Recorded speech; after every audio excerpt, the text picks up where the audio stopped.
In the previous video, we had spoken about what an ISBAR chart is and we went through each of the details in this bar chart.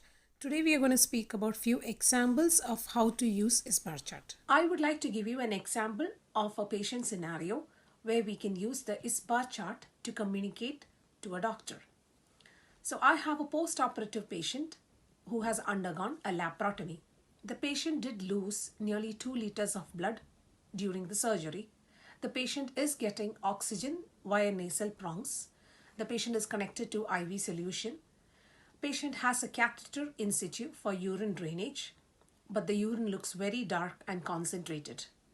The patient is connected to a PCA, that is a patient controlled analgesia, and the patient has antibiotics going on. All the blood studies are normal, but the vital signs are a bit awkward. The heart rate is 120 beats per minute, blood pressure 95-60 millimeters of mercury, respiratory rate is 25 per minute, temperature is 37.2 degrees Celsius. So according to the ISBAR, if I am making a communication, what I do is I ring the number whoever I need to contact and I say, is this Dr. Richard? I'm Janet. I'm the nurse in 2B ward and I'm calling about Mr. Johns. I'm calling because my patient's new score is 10. Some people might thinking about what new score is. We shall discuss about new score in our coming up episodes. So my patient's new score is 10 with a respiratory rate of 25, heart rate is 120, blood pressure is 95-60, temperature is 37.2. The patient is on oxygen via nasal prongs, 2 liters. Patient has a catheter in situ. IV fluid is on flowing. Antibiotics is being given and PCA is running. So I said about my situation and then the background. I'm also telling that my patient came up on such and such date for a laparotomy and did lose 1.2 liters of blood during the surgery. The patient does not have any relevant medical or surgical history in the past. I say that because it is not mentioned in the question. So next is assessment part. Now I say, I think my patient is going hypovolemic. So that is because my patient had lost 1.2 liters of blood and the blood pressure is going down with an increased heart rate in spite of giving the IV solution. So this is my assessment. I tell to the doctor about it. If you do not know what the assessment is, as I told you earlier, you can skip, but it is always recommended to give an assessment. And according to the news chart, if the patient has a score of 10, obviously the patient has to be reviewed immediately. So I say in my recommendation part, I would like my patient to be reviewed immediately.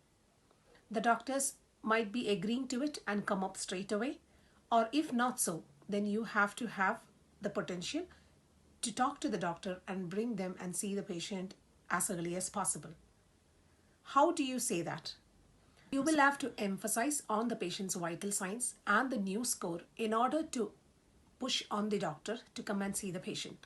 So here I will be saying that, doctor, my patient's new score is 10. My patient is going hypotensive with tachycardia. I'm worried about my patient. I need my patient to be seen immediately. As per the news protocol, a patient who has a new score of 7 or more has to be seen immediately. So that is my urge to say that my patient has to be seen immediately. This is just an example of a scenario which I have given. There can be scenarios where there is no news chart available or no vital signs available, but it might be just descriptions about the patient's condition or how the patient expresses. For example, if a patient has met with a motor traffic accident and undergone an intramedullary nailing and external fixation. So the patient had been for a long surgery, came out of the theater and is in the ward. The patient started getting agitated with an increased heart rate. The pedal pulse is normal. The neurovascular assessment is normal. But the patient is complaining of pain on the left leg on movement. So you gave some analgesics to the patient. The patient calmed down for an hour. But then later, the patient started getting distressed. The patient is expressing increased pain. The heart rate is going up. The patient is sweating. Temperature is fine. But when you're trying to palpate the pulse, the left lower leg pulse is not palpable. patient is saying, my legs are very cold. I'm feeling tight. It's distressed. I can't take it anymore. There you do not have a news chart in the question. Okay, and you might have a neurovascular assessment chart which does not give a scoring. And hence there is no protocol to say what to do according to the scores.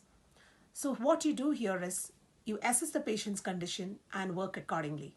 So in this situation, you call the doctor, you check the identification of the doctor, you introduce yourself, you say whom you're talking about, and in the situation, you will say that, doctor, my patient is complaining of terrible pain. Heart rate is going up, he's sweating, but the temperature is fine.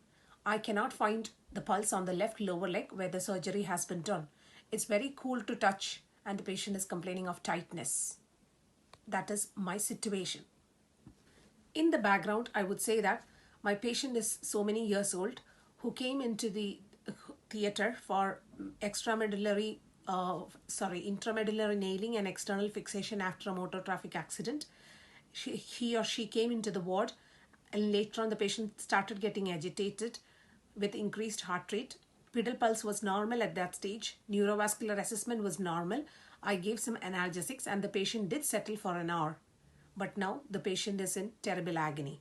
My next step would be assessment. So what do I think has gone wrong here?